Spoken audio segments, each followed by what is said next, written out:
Salut à tous, ravi de vous retrouver sur canalturf.com. Nous allons évoquer le programme de ce vendredi 17 janvier avec notamment la réunion principale sur les pronoms de Cagnes-sur-Mer. Elle s'adresse aux galopeurs. Le quintet, il s'agira du prix Charles Gasteau. Voici ma sélection pour ce handicap. Je vais placer en tête le 2 qui va à Fucci. Le cheval a remporté un quintet plus face à ses contemporains à pareille époque l'an dernier sur le tracé qui nous intéresse. Il vient également de se classer deuxième d'un quintet référence à Chantilly. C'est a priori une bonne base de jeu. Le 6, Hopeless, conduira à l'opposition, c'est un cheval que j'aime bien. Il a déjà remporté 4 quintets, il a été réservé pour ce meeting cagnois. Il se retrouve en 39,5 de valeur, soit une valeur quasi équivalente à celle qui lui avait permis de s'imposer dans un quintet. C'était l'an dernier. Le 10, Darkside, attention, le cheval a couru l'Isted dans sa jeunesse à l'âge de 2 ans, notamment le prix de la Hante. Il a ensuite été longtemps tenu écarté de la compétition. Il vient de se classer 4e d'un quintet à Deauville. Au mois de novembre, la méfiance s'impose. Attention également au numéro 9, Espiritum, qui n'est autre que le tenant du titre. Au numéro 7, Rewrite the World, qui reste sur de bons résultats sur la PSF de Vivo, mais qui a été remonté de 7 livres suite à sa dernière victoire dans un handicap justement sur le sable de Marseille-Vivo. Le 4 Villaro est confirmé à ce niveau, 3 victoires, 5 places en 15 quintets courus. Le bémol, c'est qu'il est beaucoup plus performant lorsque le terrain est lourd. Le numéro 5, Jumping Jack Flash, avait remporté un quintet à Saint-Cloud début avril l'an dernier. Désormais, il a moins de marge de manœuvre au poids, mais il conserve son mot à dire pour une place. Le numéro 8 dans cette épreuve, c'est I Am Charlie qui me semble en mesure de tirer son épingle du jeu. Elle est peut-être meilleure sur le sable, en tout cas plus confirmée sur le sable, mais elle a déjà bien fait sur le gazon. Elle va ici prendre part à son 7e quintet. Résumé chiffré pour ce quintet du vendredi 17 janvier. 2, 6, 10, 9, devant le 7, le 4, le 5 et le 8. Suite du programme, toujours à Cagnes. Dans la deuxième, difficile d'aller contre le 203 Reading Present, qui vient de s'imposer à réclamer sur la PSF de Deauville et qui devrait confirmer sur celle de Cagnes-sur-Mer. Le cheval est passé des box de l'écurie Nigue à l'écurie Rossi, Frédéric Rossi. C'est une première chance. On lui associera le 202, Émotion dorée, qui reste elle aussi sur une victoire à ce niveau, celui des réclamés.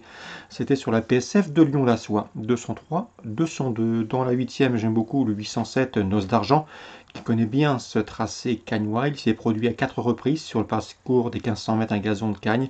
Résultat, déjà 2 victoires. Et en dernier lieu, eh bien, le cheval a beaucoup mieux couru que ne l'indique son classement. Il avait un numéro en dehors dans les stalles de départ.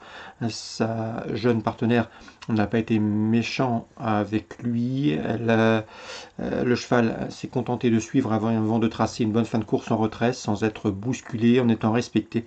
Donc le 807 Noce d'Argent retrouve l'anneau azuréen avec, à mon avis, une sérieuse chance de succès. 203, 202 et 807. Concernant Vincennes en Réunion 3, dans l'épreuve d'ouverture, attention, 112, c'est Hopla de Louange qui a très bien débuté, 3e sur cette piste de Vincennes en début de mois. Elle n'aurait pu tarder à s'imposer. Je lui associerai le 111, c'est Aura Buttermel qui est à l'évidence perfectible. 112 et 111 dans la deuxième course du programme. J'ai pu m'entretenir avec l'entraîneur Yannick Desmet. Il est confiant, voire même très confiant que le 104 Deep Stack. Le cheval est bien. Il a du travail pour cette course de rentrée.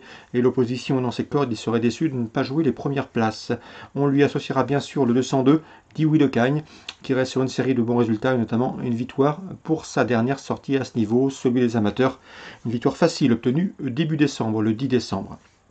C'était à Vincennes. 204 et 202.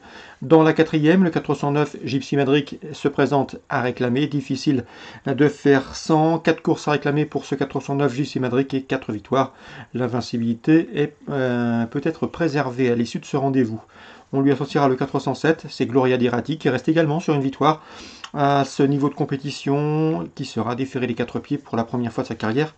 Difficile également de ne pas l'envisager sur l'une des plus hautes marches du podium, 409-407. Et enfin dans la 5e, je vous recommande en priorité le 502 Haïtida GD qui avait très bien débuté à Nantes à l'occasion de ses premiers pas, donc en étant respectée ce jour-là, sans que son driver ne soit méchant avec elle. Elle était venue prendre une très bonne deuxième place.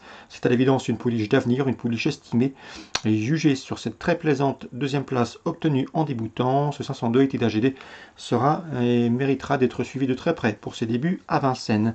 Elle constitue à mes yeux une très sérieuse rivale pour le 505 Uwaga qu'il convient de racheter sur sa dernière disqualification. Donc pour Vincennes Réunion 3, la première le 12 et le 11, la deuxième 204-202, quatrième 9 et 7 et cinquième course le 2 et le 5. Excellent jeu à tous, bonne journée, rendez-vous demain pour un nouveau programme.